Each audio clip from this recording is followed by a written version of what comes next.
Muy buenos días a todos. Vamos a iniciar. Hoy seguiremos los cursos, los seminarios que hemos estado desarrollando en relación al bunkering en Panamá.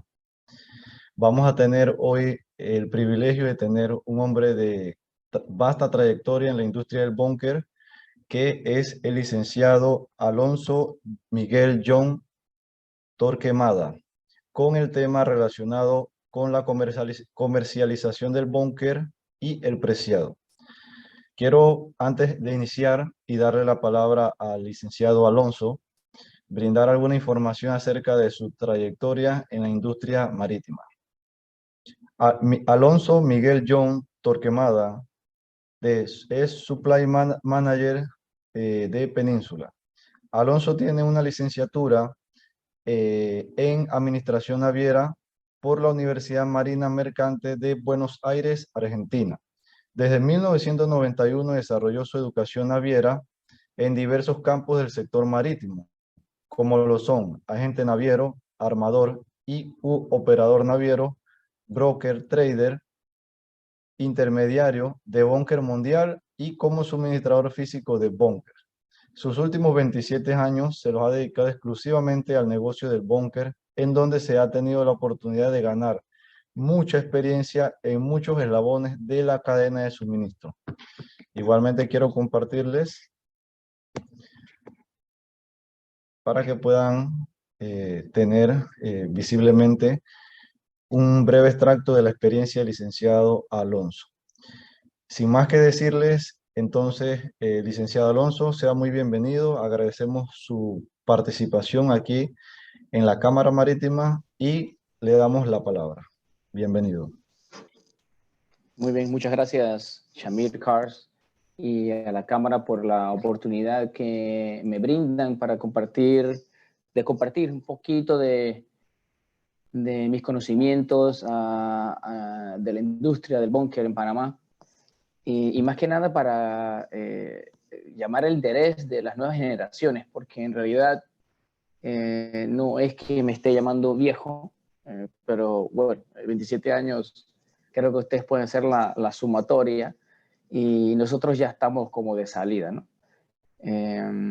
Y la realidad es que tenemos que seguir, tenemos que continuar con esta, diría yo, sangre nueva, con nuevas ideas que continúen llevando el negocio del búnker de Panamá hacia adelante.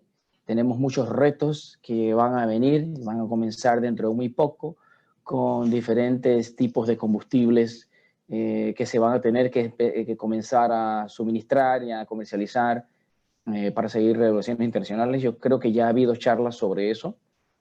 Cars, corrígeme si me equivoco. Por lo tanto, la manera que hemos realizado este negocio por tantos años va a cambiar y va a seguir cambiando. Y para eso se necesitan las nuevas generaciones, ¿no? Con ideas frescas. El tema que nos toca hoy es, pues, como lo dice allí la presentación, que creo que la pueden apreciar. Voy a reducir esto aquí. Comercialización y el preciado. Son dos temas distintos que van unidos de la mano. Para comercializar algo, primero tienes que entenderlo. Tienes que entender qué vas a vender, qué producto vamos a vender. Si trabajamos en un concesionario de coches, bueno, ¿qué coche voy a vender? Voy a vender BMW. Ok, ¿qué es un BMW? ¿Dónde lo fabrican? Estoy yendo a algo muy básico, ¿no? O televisores, ¿de dónde son los Toshiba? Bueno, exactamente, yo diría que al trasladar todo eso al negocio nuestro es exactamente igual, es exactamente lo mismo. ¿Qué tipo de productos vamos a ofrecer? ¿Qué calidades vamos a ofrecer? Todos los productos tienen calidades distintas. Usted imagínense que va a una estación de gasolina y tu carro consume súper. Sí, pero ¿qué octanaje? Regular, 89 o 91. Iguales para los barcos. En el tema de los barcos, y creo que ustedes ya han podido ver eso en otras charlas anteriores, si no me equivoco, hay diferentes tipos de calidad de combustibles. Si bien es cierto, la mayoría son los mismos, o casi siempre van a ser los mismos.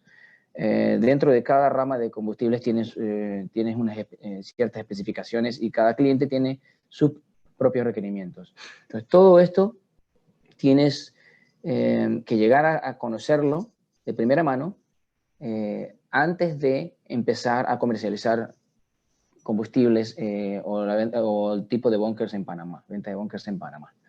Al igual que las regulaciones internacionales son muy importantes, son las que nos regulan, son las que van a garantizar de que cumplimos ciertos estándares internacionales en cuanto al tema de venta y compra de combustibles. Todo eso afecta a Panamá también. Es a nivel mundial y por lo tanto Panamá no está exento de eso. Acuérdense que somos el puerto más importante de búnker de Latinoamérica y uno de los más importantes del mundo.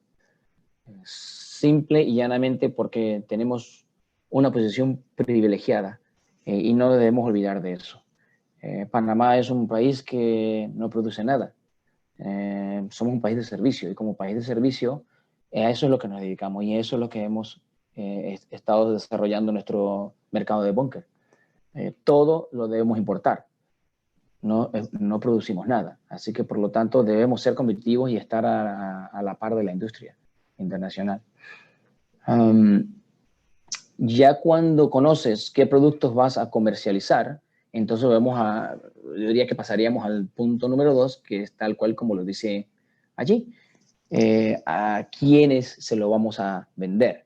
¿Quiénes son tus clientes? Ya entonces tienes que meterte más que nada en la parte de estrategia de ventas, ¿no? ¿A quién le vamos a vender? ¿Quiénes son nuestros clientes? ¿Quiénes son los que pasan por el canal, si estamos hablando del canal, o cualquier otro puerto del mundo? ¿Qué es lo que se exporta aquí? ¿Qué es lo que importas? ¿Cómo lo haces? La manera de cómo lo hagas van a decir quiénes son tus clientes, quiénes son tus compradores finales, cuáles son sus necesidades, cómo vas a llegar hasta ellos, cómo vas a llegar hasta ellos en un negocio tan vasto como el marítimo, en donde tienes operadores o armadores que pueden estar sentados en Japón o en el Medio Oriente o en Corea o en Estados Unidos. ¿Cómo llegas hasta ellos? Esa es una parte, yo diría, complicada para una empresa local, por ejemplo, que no tienes una exposición internacional. La empresa para la que yo trabajo, pues hemos crecido tanto en los últimos 20 años que llevo aquí en esta compañía, que tenemos, ya no me acuerdo cuántas oficinas, 20 oficinas alrededor del mundo. ¿Por qué tienes tantas oficinas alrededor del mundo? Pues porque se han ubicado o se han abierto en sitios claves en donde hay algún participante o algunos participantes de nuestra cadena del negocio, ya sea un comprador o un charteador o un broker o un trader. Broker y trader son los intermediarios. La manera más fácil, yo diría que para un suministrador local que no tiene una exposición internacional, para llegar a estos clientes finales, la manera más fácil es vía intermediarios. Los intermediarios en nuestro negocio se le llaman broker traders. Un broker es el que hace que las dos personas se unan y se acuerden un precio. Obviamente el broker te va a ayudar a conseguir las líneas de crédito y viceversa. El broker es el que te va a traer el negocio. El broker puede estar sentado en cualquier país del mundo. Ese es su trabajo. Es conseguir para su cliente, que es el armador, el dueño del barco, en el puerto donde vaya, conseguirle combustible. Y para eso tiene que conocer el negocio, conocer el mercado y conocer quiénes son los suministradores.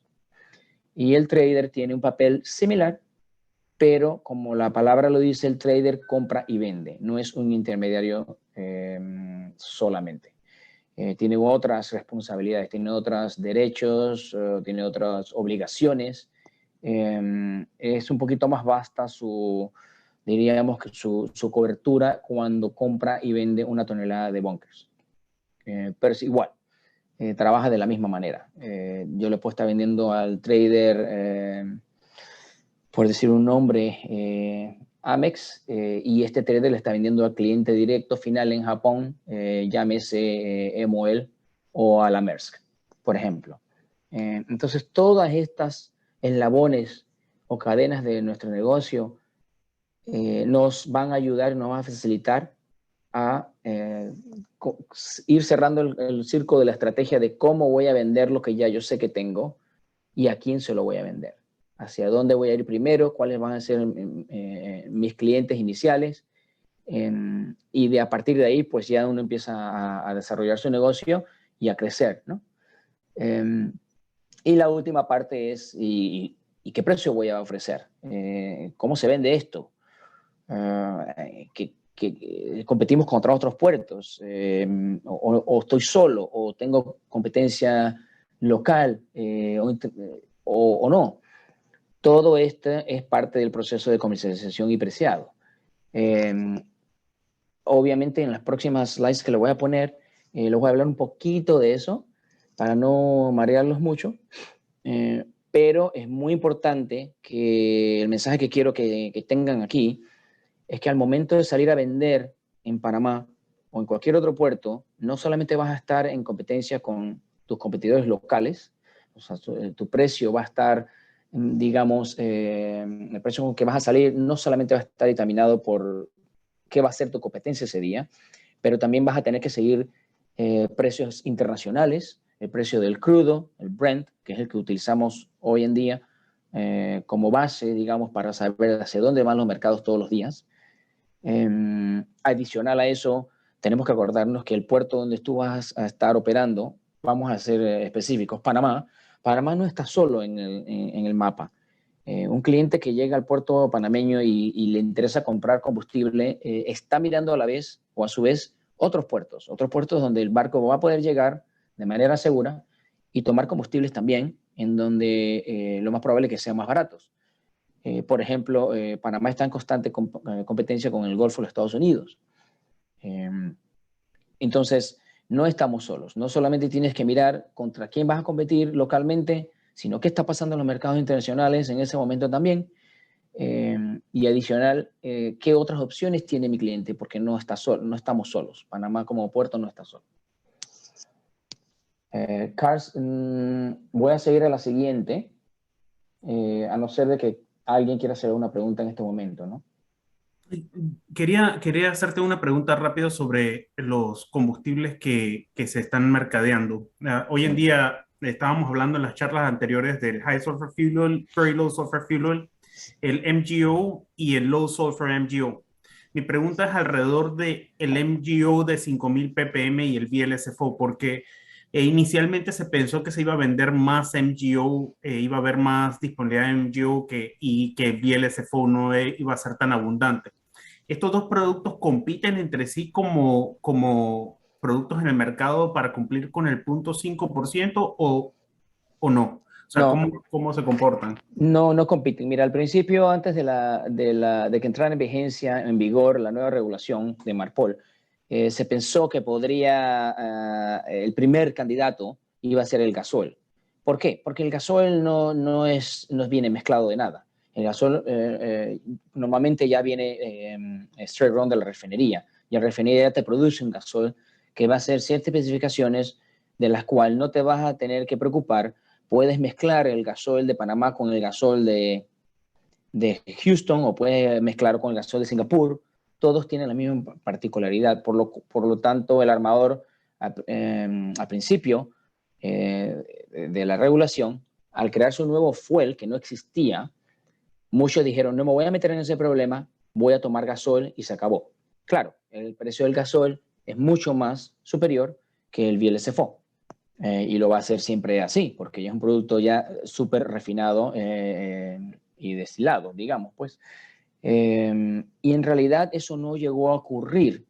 Más que nada yo creo que lo que lo empujó fue la diferencia en precios. Hubo una diferencia de precios, otra de que la mayoría de los puertos importantes del mundo, incluyendo Panamá, estábamos ya preparados para suministrar un producto que tuviese las calidades suficientes para que el cliente se quedase tranquilo.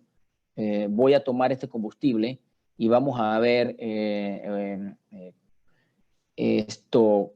cómo cómo lo voy a almacenar, porque ese es el otro tema. El otro tema es que todos los VLSFOs no son necesariamente compatibles. Entonces, al comprobar de que había similitudes con los productos nuestros, con otros puertos cercanos, yo diría que más que nada porque se estaba importando del Golfo, por ejemplo. Mucho de esto al principio se importó del Golfo. No hubo mayor problema. Por eso que el gasoil nunca prosperó, digamos, Carlos. El gasoil nunca prosperó. Hay clientes, algunos clientes, pero son contados con una mano, que simplemente toman gasoil. No quieren meterse en líos de VLSFO. Pero en realidad yo te diría que nunca prosperó. Lo que nos preparamos para eso y yo predije que iba a subir la demanda más de lo que subió. Esto me equivoqué. Y bueno, ahora la realidad es que sí hay mucha demanda de gasoil, pero no está ligada a que está reemplazando el VLSFO. Es simplemente porque los barcos están tomando más en nuestros puertos porque tenemos precios competitivos, ¿no? Sorry, para terminar la pregunta, porque ahí me quedó claro, gracias. Pero entonces se mantienen 2 grados de gasoil, el low sulfur y el marine gasoil. Uno es de 5000 ppm y el otro de 1000 ppm. El de 1000 ppm No, entiendo. ¿Ah? no, en realidad no, sí No existe en Panamá, se sigue comercializando en Panamá, pero nosotros en nuestro negocio no tenemos Ajá. no tenemos ningún pedido que sea menos de 0,1 o Ah, mayor de ok, 0,1, digamos. ok, El ok. 0,5 nosotros ya no lo comercializamos. Dejamos de comercializarlo, no me acuerdo cuándo. Todo lo que ven, la mayoría de los destilados que venden en el canal, lo pueden las estadísticas, son 0,1. Todos nuestros clientes piden 0,1 de low sulfur gasoil. Gracias por la aclaración. Perfecto.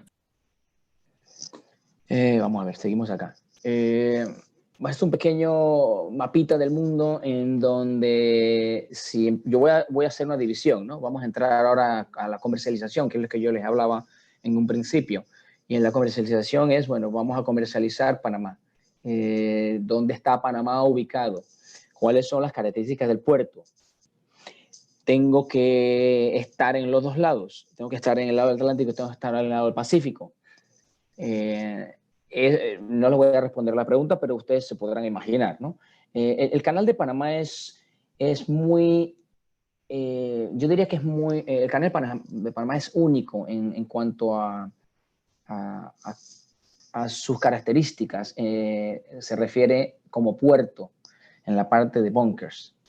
No tenemos siempre clientes que están en muelle trabajando carga. La mayoría de los barcos que se suministran son barcos que vienen a transitar.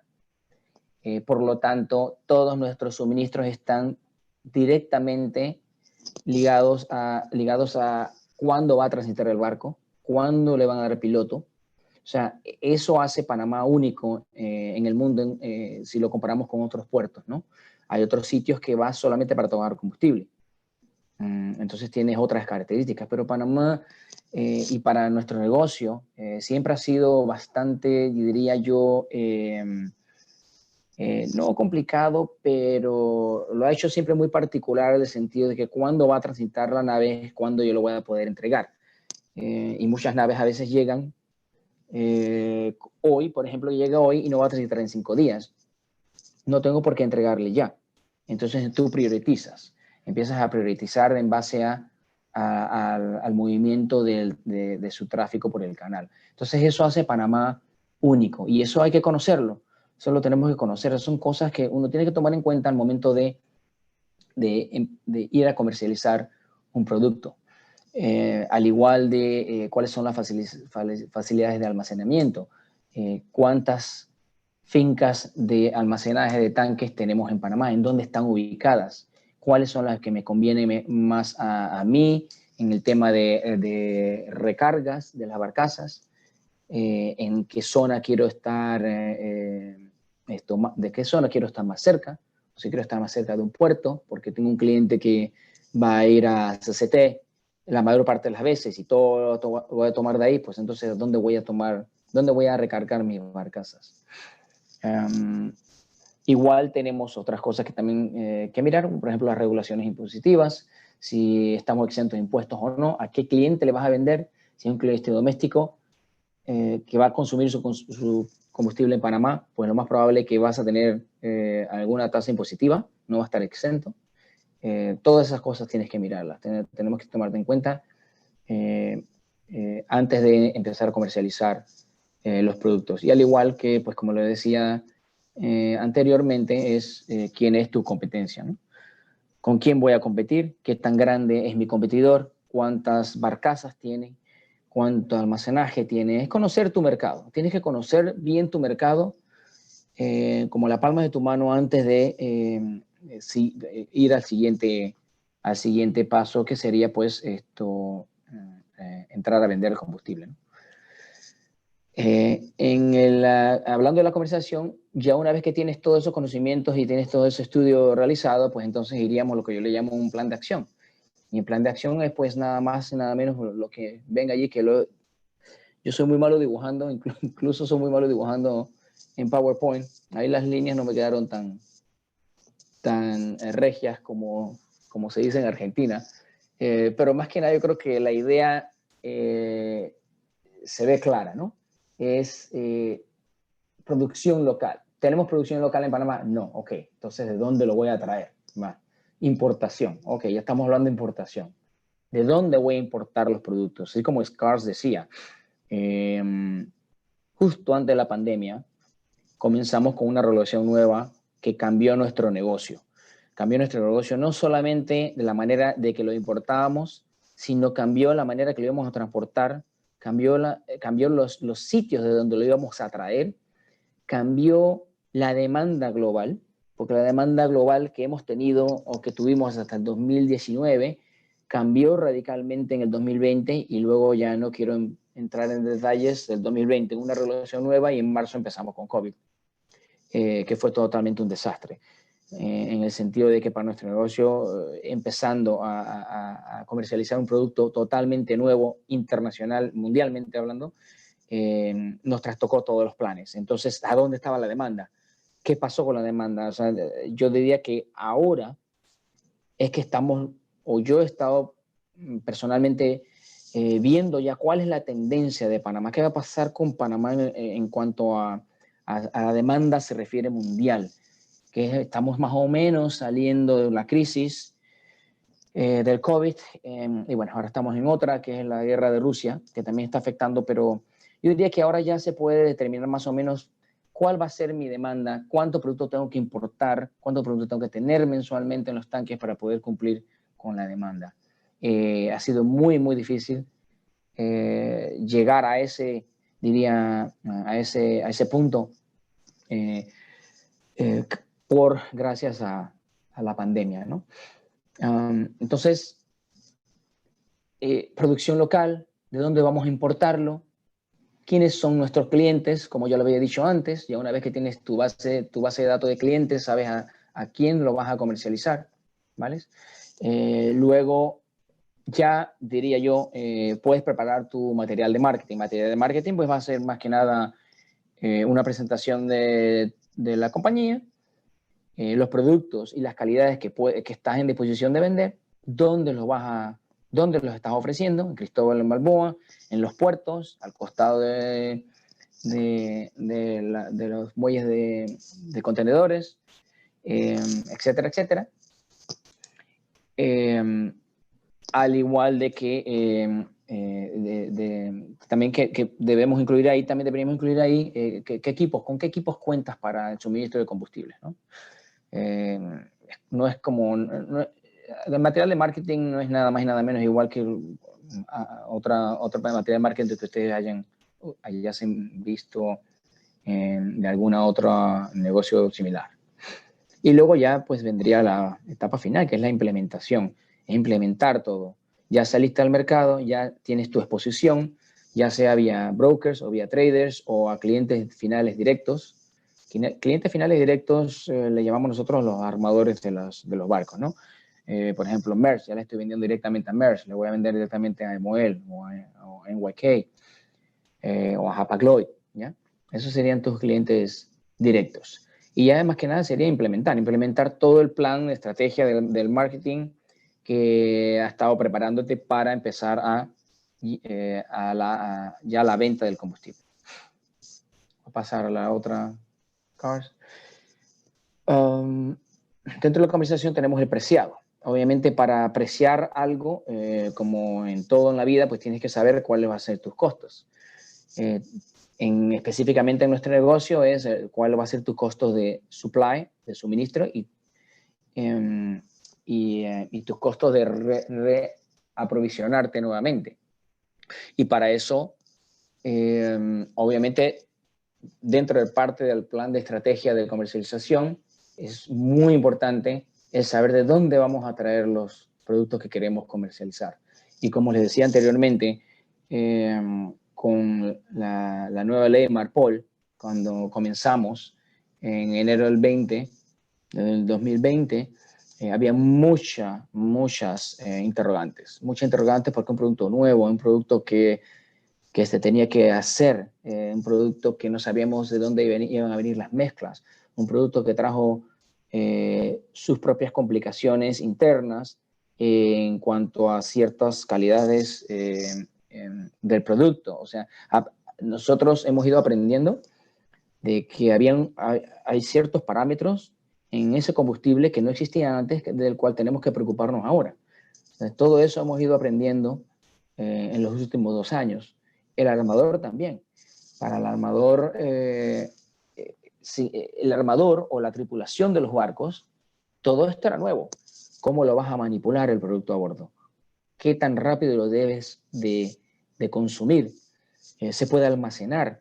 Tengo que tener múltiples segregaciones a bordo porque, como les comenté anteriormente, el VLSFO específicamente no es compatible entre sí la mayor parte de las veces. El producto que vendes VLSFO en Rotterdam, la calidad de Rotterdam no necesariamente va a ser compatible con la que hayamos importado de Panamá, que viene de Brasil, o con la que hayamos importado, la mezcla que viene del Caribe. Entonces, todo esto para el armador y para la tripulación de los barcos significaba un dolor de cabeza. Hoy en día ya no lo es tanto porque hemos ido aprendiendo y la mayoría de los productos que estamos importando, al final hemos comprobado al hacer mezclas de que pueden ser compatibles con otros productos que traemos de Europa, por ejemplo. Pero todo esto ha sido una línea o una curva de aprendizaje, ¿no? En los últimos 2 años. Por lo tanto, bueno, me salí un poco del tema, pero lo que les quiero decir, en el cost to supply, no voy a entrar en todos estos puntillos allí, pero todos esos puntos que están allí van definitivamente a marcar muy bien en tu empresa o en nuestra empresa cuál va a ser mi base de costo. ¿Cuál va a ser mi base de costo? A partir de qué número debo empezar a vender o tratar de vender. Es importante saber de que en nuestro negocio, lamentablemente, no siempre vas a vender por arriba de tu costo. Ustedes pensarán, bueno, entonces, ¿cómo? ¿Que vendes a pérdida? Pues sí, muchas veces tenemos que vender a pérdida. Muchas veces tenemos que vender a pérdida y recompensar la pérdida con los costos de logísticas, o mejor dicho, con no el costo de logísticas, pero vendiendo la logística. Vendiendo la logística quiere decir, pues, con la rentabilidad que te va a dejar el suministro de las entregas por barcaza, por ejemplo.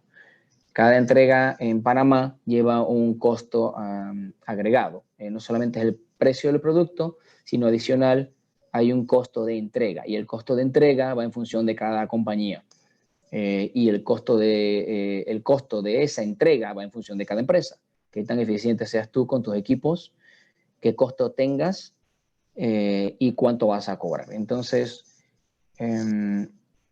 siempre hay una manera, como, digamos, para equiparar la pérdida que podamos llegar a tener al vender una tonelada de producto con la venta de la logística de ese producto al momento que lo vas a entregar.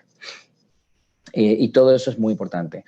Si ustedes preguntasen, ¿pero por qué tienes que vender a pérdida? Bueno, acuérdense, no solamente tenemos competencia local, que va a influenciar mucho en el precio que yo pueda conseguir vender hoy en día, pero también otros puertos, también lo que esté pasando en el mercado internacional en ese momento. Si el mercado está a la baja, pues obviamente los precios van a tender a bajar y normalmente al bajar los precios no va de acorde a tu coste. El coste que uno tiene en un tanque es un coste fijo, que tienes maneras de protegerte de la subida y la bajada de los mercados, pero de todas formas eso es solamente eso, es una protección. Es una protección cuando los mercados son tan volátiles como lo son hoy en día. Creo que, Carlos, tú querías preguntar algo sobre eso, pero... Licenciado Alonso, creo que tenemos 3 preguntas en el chat. No la estoy viendo el chat, pero... Sí, la primera pregunta dice, ¿qué indicadores de precios se utilizan para apreciar el producto? Ok, indicadores de precio para apreciar el producto de compra o de venta, porque son dos cosas distintas. De venta, de venta. El de venta, bueno, el de venta normalmente y la industria mira a los reportes de Platts. Platts es una publicación internacional que hace reportes de precios de combustible a nivel mundial, específicamente para el canal de Panamá también. ¿Quién les reporta a ellos esos precios? Nosotros, mis competencias, los brokers, traders que compran en Panamá en ese momento, le están constantemente durante todo el día reportando precios. Hoy vi este precio, hoy compré a esto, hoy logré vender a esto. Entonces ellos hacen su assessment al final del mediodía, porque ese reporte se imprime después de las 2 de la tarde, todos los días, y ellos son los que más o menos, digamos, publican indicaciones de precios de mercado en Panamá. Entonces, al momento de nosotros de salir a comprar, mejor dicho, a vender, y el cliente que quiere comprar, normalmente va a usar como referencia los reportes de Platts Bunkerware. No quiere decir que el precio va a estar allí. Tampoco quiere decir que a ciencia cierta, 100%, el precio que vas a ver allí es el que vas a comprar. Porque, como lo dije anteriormente, el mercado nuestro es muy dinámico. Los precios cambian a cada minuto. En este momento están cambiando cada 30 minutos. El precio es totalmente diferente al que yo te di hace media hora atrás. Por lo tanto, cuando los mercados están muy, muy volátiles, como lo ha estado Panamá y los mercados internacionales a partir de que empezó la guerra de Rusia con Ucrania, es muy, muy difícil. O sea, ese indicativo que tienes al final del día de esta publicación es solamente un indicativo, es solamente una referencia. Nosotros usamos eso, sí, para salir a vender como referencia solamente, pero adicional le agregamos o le quitamos lo que está pasando en el mercado internacional en este momento. ¿Qué otro precio miramos para la compra? Como si yo quiero comprar bunkers o si quiero venderlos, Brent.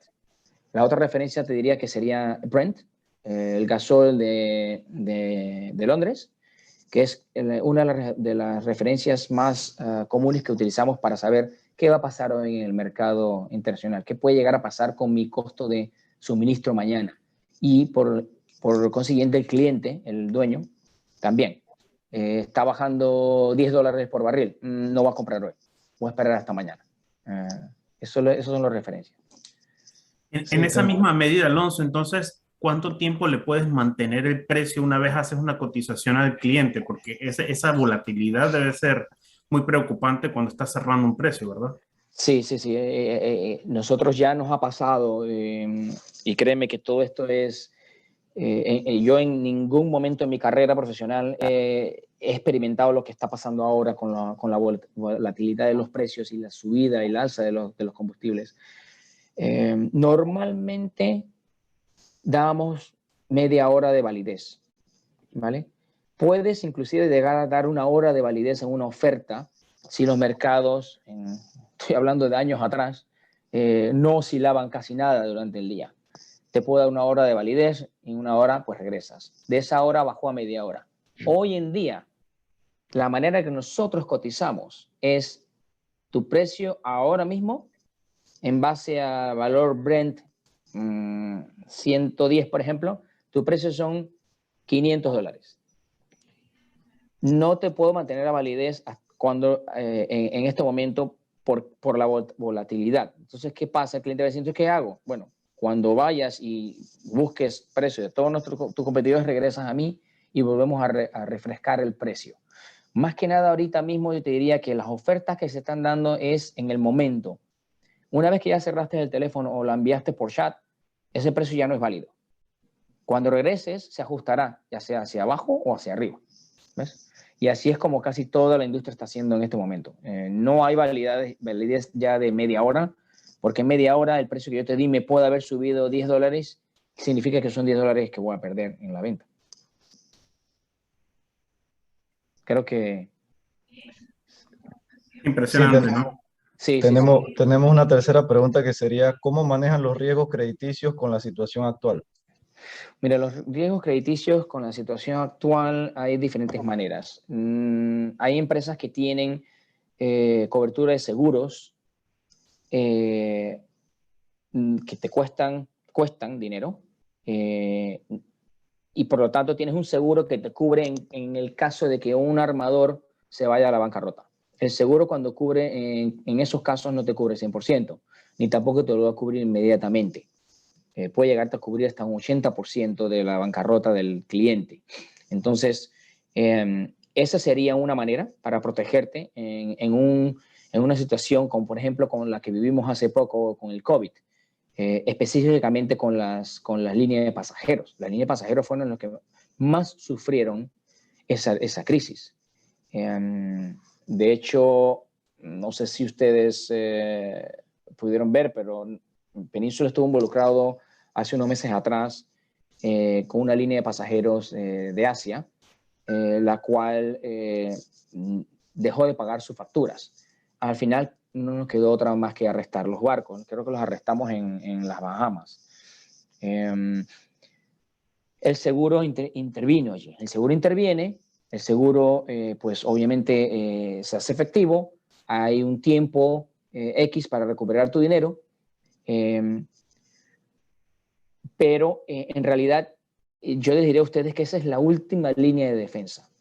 La última línea de defensa de una empresa que vende combustibles, si tiene un seguro contra riesgos de bancarrota, es no usar el seguro.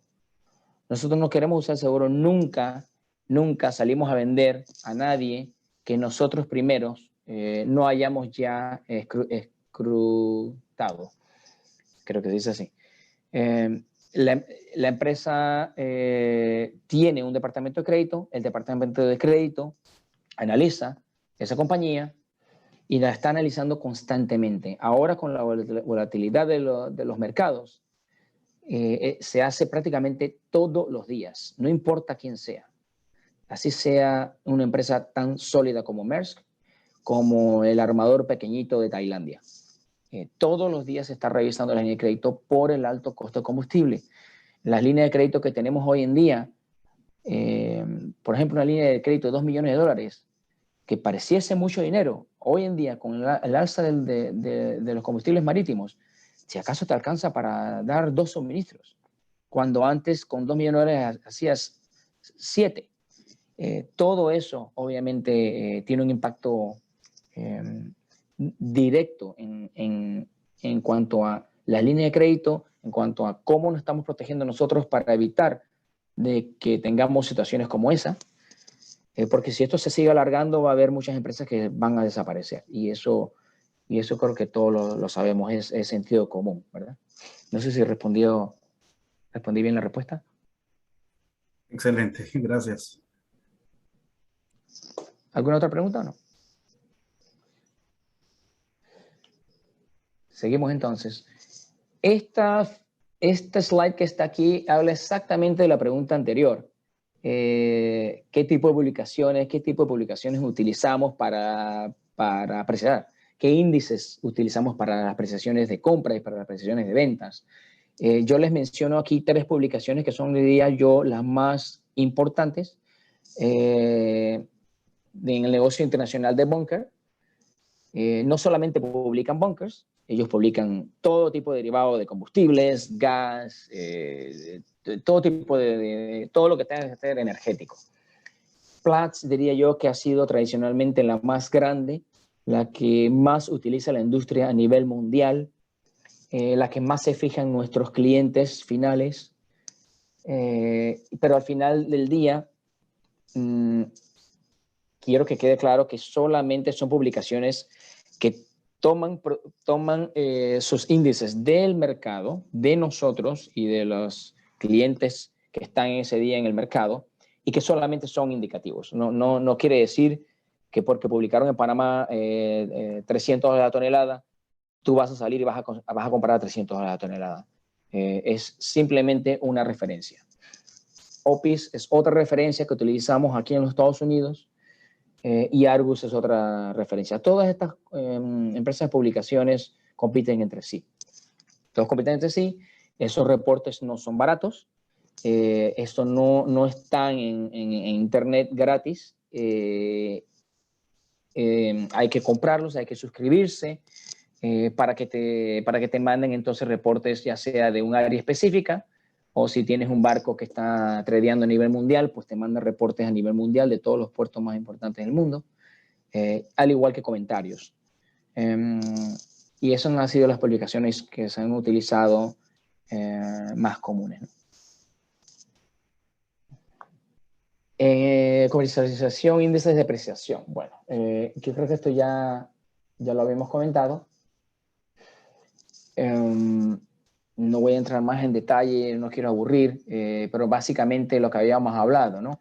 ICE Brent, por ejemplo, el precio del crudo de petróleo del crudo de Londres, el que usamos como referencia. Usamos también ICE Low Sulfur Gas Oil para temas de depreciación. Estos son todos parámetros nuevos. Esto no lo usábamos antes para comercializar ningún producto mundialmente hablando. Esto empezó cuando empezamos a comercializar VLSFO en enero del 2020. Otra publicación, por ejemplo, me decían, ¿cómo vendes? Pues bueno, Platts Bunker Wire empezó a publicar lo que le llaman ellos Marine Fuel 0,5 Balboa. ¿Eso qué es? Es el VLSFO. El Very Low Sulfur Fuel Oil en Panamá se le llama así. Ellos le llaman así, y ese es nuestro índice de venta, por ejemplo. Si cerró a 300 el viernes, bueno, hoy que está haciendo el mercado y vamos a salir a tanto. Ese es el índice que van a utilizar todo el mundo afuera para ver a cuánto está el precio de VLSFO en Panamá ayer. Porque acuérdense que estas publicaciones se hacen al final del día. Al día siguiente tú lo que estás viendo es una referencia del día anterior. Y nunca ha cambiado. Este es el alto azufre. El alto azufre todavía se sigue comercializando. Y de hecho el alto azufre, la demanda de alto azufre ha ido aumentando poco a poco a medida que los barcos han ido entrando a comercializar, mejor dicho, han venido entrando al negocio ya siendo modificados con scrubbers. Entonces la demanda de alto azufre nunca en realidad llegó a ser cero. Esto es algo que se preveía. Sabíamos que no iba a ser cero, que no iba a desaparecer. Sin embargo, no estamos muy seguros de qué tan rápido iba a ser el crecimiento de la demanda de este producto. En Panamá ha sido muy errática la demanda de alto azufre, más que nada por los barcos que tienen los scrubbers, y los barcos no necesariamente están pasando todo el tiempo por el canal. Pero sí existe, y hemos tenido que volver a suministrarlo. Nosotros paramos en un momento dado cuando hubo la transición, y luego volvimos a retomar la demanda de alto azufre, más que nada porque nuestros clientes nos lo estaban solicitando.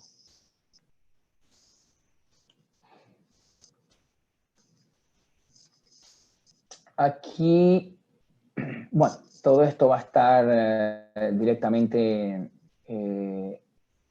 a ver, un segundo, comercialización dice, claro, todo esto va a afectar al momento que vas a comercializar y vas a entrar a vender un producto, y qué precio vas a salir al mercado. No solamente va a estar siendo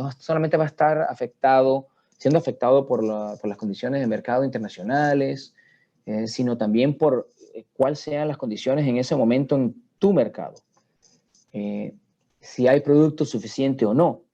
si hay barcazas suficientes o no para el día que estás cotizando un barco específico. O sea, al momento que uno decide qué precio vas a salir, cada inquiry, que le llamamos nosotros, cada pedido de suministro de combustible para un barco X, va a estar, el precio que le vayas a dar a ese cliente va a estar dictaminado por muchos otros factores, no solamente por tus costos, no solamente porque suban o bajen los productos a nivel internacional y tú tienes que seguir la curva, sino también qué día vas a entregarlo, si tienes barcaza o no tienes barcaza, quién tiene barcaza. O sea, hay muchos otros factores que vas a tomar en cuenta al momento de vender algo, de que te puede decir, te puede dar otros tips que diga, este específico lo puedo vender a $1 más caro, o este en específico lo voy a tener que vender a $10 más bajo, porque todo el mundo tiene producto, porque todo el mundo tiene barcazas disponibles, porque no ha habido mucha demanda hoy,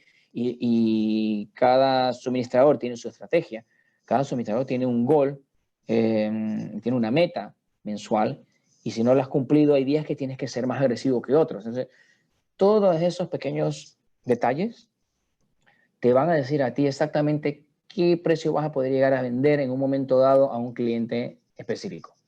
No solamente todo lo demás que hablamos. Es mucho más complejo.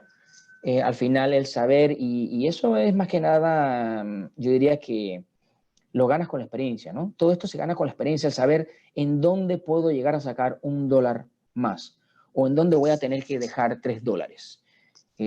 Muchas veces vendemos a pérdida o por debajo de nuestro precio deseado en el día por otros motivos comerciales. Este cliente, por ejemplo, me interesa porque estoy negociando un contrato en Shanghai.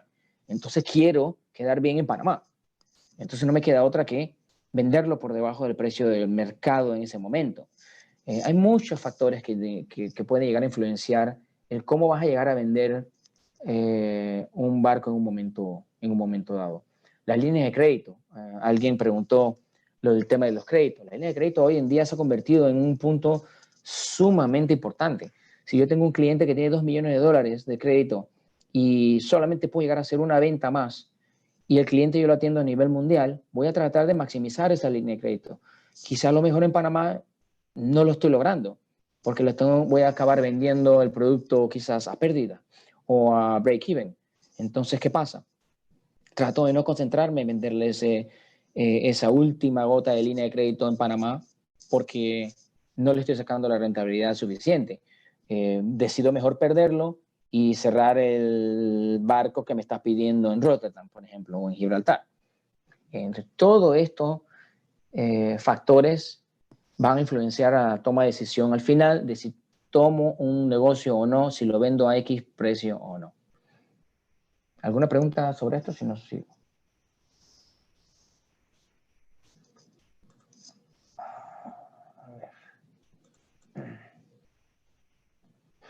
Bueno, ¿qué pasa cuando estamos ya en el negocio? Lo que me gusta a mí, ¿no? La compra y venta, el entrar a negociar. Ya pasas a la etapa de que ya tienes tu precio, ya sabes qué vas a hacer, sabes quién es el cliente, ya has terminado todo, ya has determinado exactamente qué precio le voy a cotizar a Cars, por ejemplo. Entonces ya le doy mi oferta en firme. Le doy una oferta en firme, la validez de la oferta, que es la que estábamos hablando hace un rato, normalmente, o meses atrás, estamos dando media hora de validez porque todavía había volatilidad en el mercado, ahora la volatilidad es peor, por lo tanto, pues tú tienes que determinar qué tiempo de validez le quieres dar a tu cliente, qué término de pago le vas a dar a tu cliente. Ese es otro tema muy importante que no habíamos hablado. La venta de combustibles a barcos normalmente se hace en base a 30 días. 30 días es, tú me compras hoy y me vas a pagar 30 días después del día de la entrega. Hay un costo de financiación muy grande en cuanto a suministro de bunker se refiere.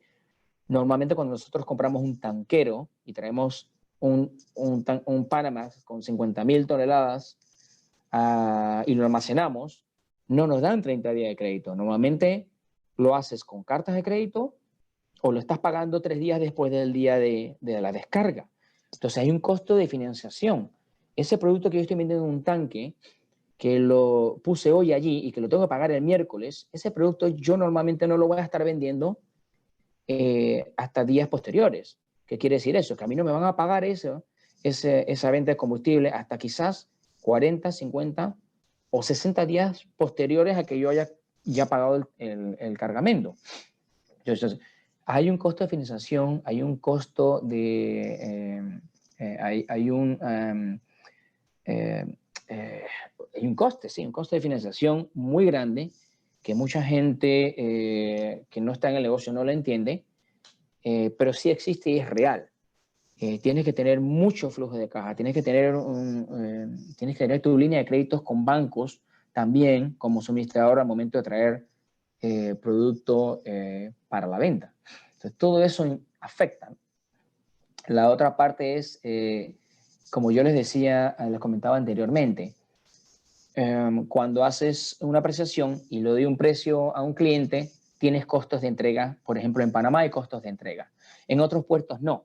Panamá es uno de los pocos puertos a nivel mundial que todavía cotizamos $100 por tonelada de VLSFO y adicional tienes $10.500 de costo de entrega.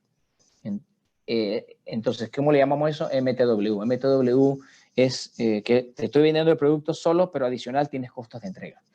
MTD es entregado, Metric Ton Delivered. La mayoría de los puertos a nivel mundial, vamos a hablar de Europa, vamos a hablar de Asia, cuando vas y sales y vas a comprar un producto, normalmente es el precio entregado. Está todos esos costos de entrega incluidos. Panamá no ha sido así. Panamá adoptó más o menos la misma, yo diría que en Panamá adoptó la manera de venta de los Estados Unidos. En Estados Unidos también es igual, exceptuando la costa oeste, llámese Los Ángeles o Long Beach, en California, en donde son los únicos puertos en los Estados Unidos que se vende entregado. El resto de los puertos de Estados Unidos vende igual que nosotros, o mejor dicho, nosotros vendemos igual que ellos. Pues somos una copia de los Estados Unidos. Hay costos de entrega adicionales, que los hay en todos los demás puertos del mundo, pero nosotros los ofrecemos separadamente, no los incluimos en el precio, en el precio del producto. Y luego sus términos y condiciones. Términos y condiciones es cómo vas a vender.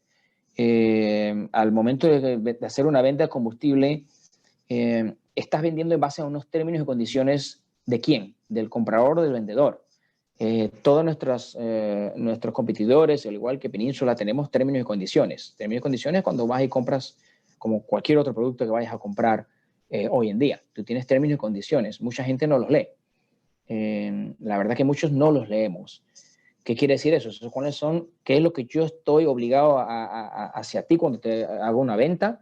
¿Y cuáles son tus derechos? Es muy importante que los términos y condiciones de venta o de compra los tengamos ya predeterminados y acordados, porque si hay algún problema, algún litigio, algún reclamo de calidad o de demora, los términos y condiciones son los que van a regir en un momento de una disputa. Si no los conoces, pues estás totalmente expuesto a quizás a llegar a tener un problema que no lo vas a poder resolver tan fácil. Y yo creo que con esta estamos ya casi por terminar. ¿Qué ocurre después de que cerras un negocio? Pues tienes la responsabilidad como suministrador de entregar, ¿cierto?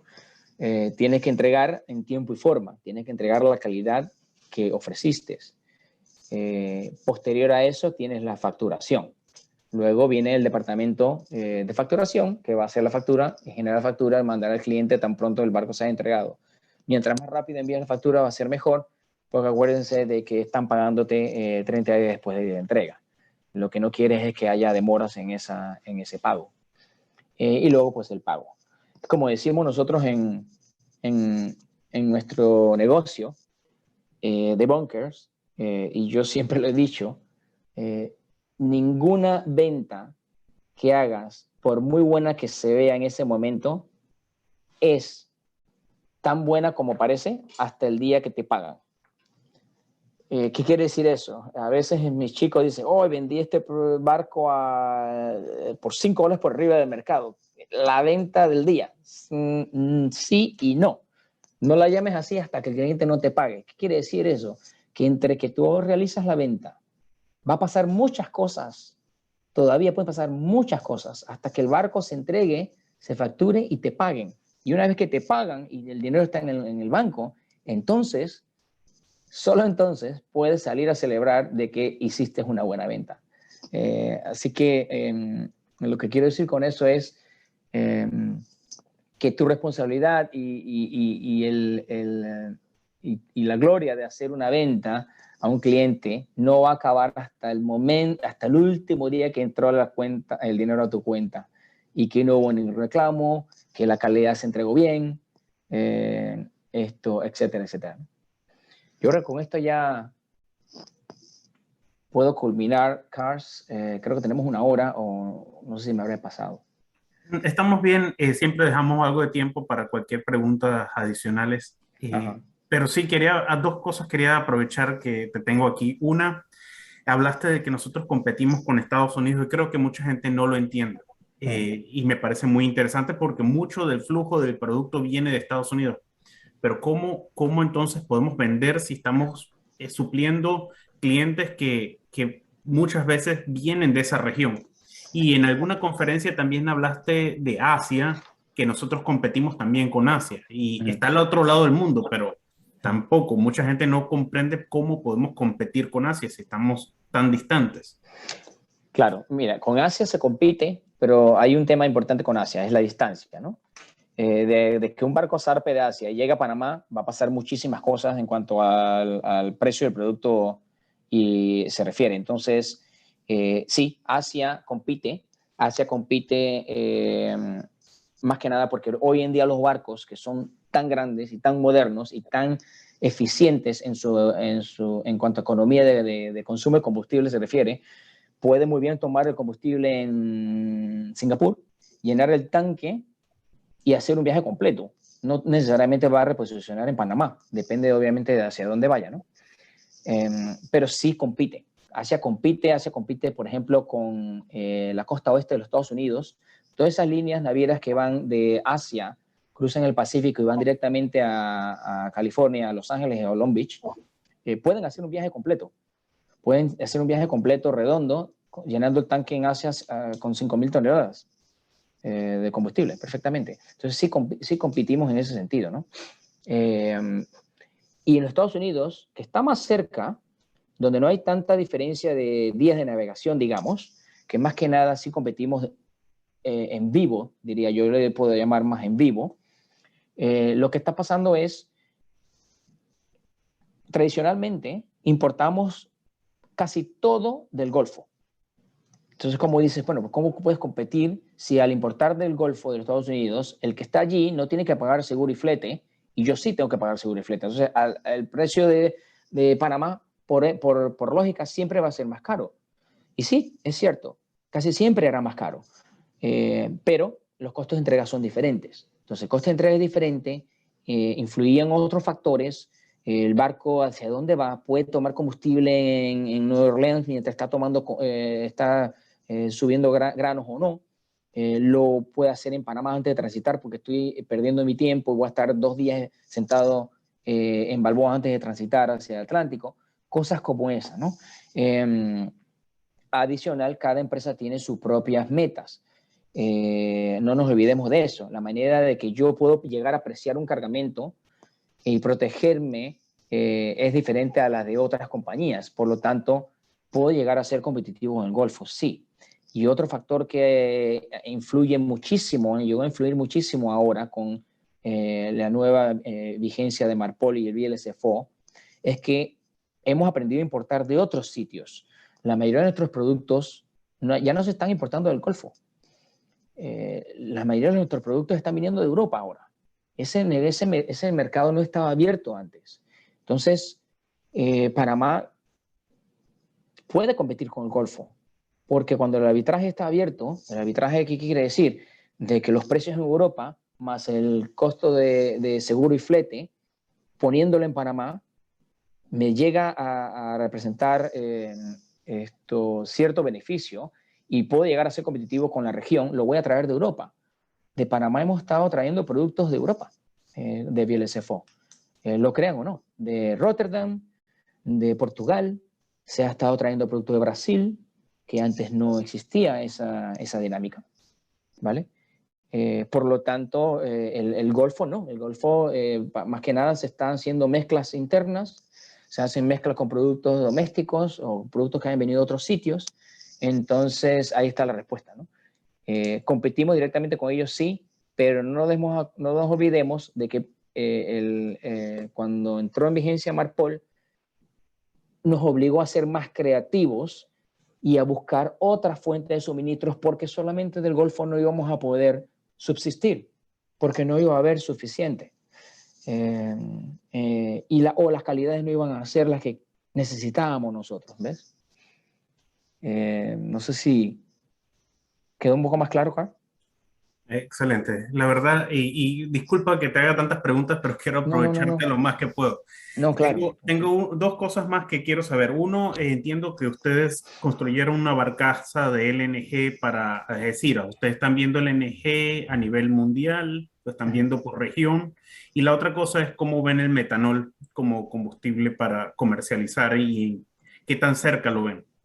Bueno, mira, yo te diría que sí es cierto lo del LNG, eso ha sido impulsado por nuestro departamento que estamos buscando combustibles alternativos. Por ahora ese es el combustible que más se perfila como candidato número uno, no solamente para posicionarlo en Gibraltar, porque tenemos una alianza con una empresa en España ahora, pero más que nada a nivel mundial. Es el primer combustible, el candidato número uno, como te decía yo, que nos ha, te diría que nos llegó a tomar la decisión de construir una barcaza. Esa barcaza está en construcción, todavía no está lista. Hay muchos otros productos que se están hablando, como tú dijiste ahorita, ¿no? Metanol.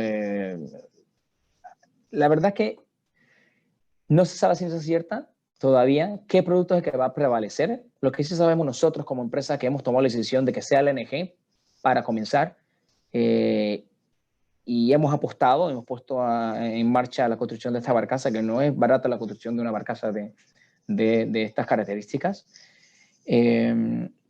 Pero yo te diría que el mensaje es el siguiente. Si tú eres una empresa de bunkers y estás dedicado al suministro de combustibles, sea cual sea que sea el combustible, debemos tener la facilidad de adaptarnos a los cambios y estar anuentes de que en cualquier momento podemos llegar a comercializar otro tipo de producto que el que sea que la industria marque y que los clientes quieran. Porque al final no es solamente lo que nosotros creamos que podemos producir o importar, sino lo que ellos van a necesitar. Entonces, yo creo que la palabra está en saber diversificarse, ¿no? No solamente cerrarnos y que va a ser solamente el LNG. No, porque la verdad es que no se sabe qué va a ser. Ese es el candidato número uno, sí, de tantos estudios y tantos congresos que se han atendido y tú los habrás poder visto, es algo tienes que hacer para comenzar. Pero al final del día, si quieres estar en este negocio, yo te diría que, hablando de Península, vamos a estar allí, en el puerto que sea necesario, con el producto que sea necesario, listo para suministrarlo. Muchas gracias, Alonso. La verdad es que admiro mucho tu conocimiento y agradezco el tiempo que nos has dedicado. No sé si alguien más tiene preguntas. Veo a Javier ahí en línea. Cualquier cosa. Javier, mucho tiempo de no verte, Javier. Buenos días. Bueno, precisamente por eso quería tener la oportunidad de saludar a Alonso. Realmente sus conocimientos y la relación que tiene con nosotros, con Panamá y con el resto de la industria es espectacular y siempre nos nutrimos mucho de tus experiencias, de tu conocimiento. Placer en saludarte. Gracias Javier, mucho gusto verte de nuevo, que estés tan bien. Gracias. Bueno, Carlos, yo creo que si ya estamos pues muchísimas gracias nuevamente por la oportunidad que me has dado para compartir un poquito de nuestro conocimiento. Espero que esto llame a la atención de mucha gente que está aquí, que a lo mejor no está en el negocio, porque sí necesitamos buscar talentos nuevos y panameños que nos sigan poniendo el nombre de Panamá, del canal de Panamá en alto, ¿no? Que al final eso es lo que queremos, que todo continúe de la manera que ha ido hasta ahora, que todas las metas que tengamos, que vamos a tener, todos los cambios que vienen de combustible, el 2050 y tal, no creo que voy a estar para ver esto, pero para eso necesitamos generaciones nuevas que sigan manteniendo el nombre del canal de Panamá en alto en cuanto a suministro de combustible se refiere. Por parte de la Cámara Marítima de Panamá, le agradecemos al licenciado Alonso por esta magnífica exponencia y cordialmente para invitarles al próximo lunes para seguir con la serie de seminarios de la industria del búnker en Panamá. Muchas gracias, señor Kars, y tengan todos un excelente día. Muchas gracias, Yamil. Gracias a todos. Hasta luego. Un buen día. Dios le bendiga. Gracias. Hasta Dios le luego. bendiga. Hasta luego. Bendiciones.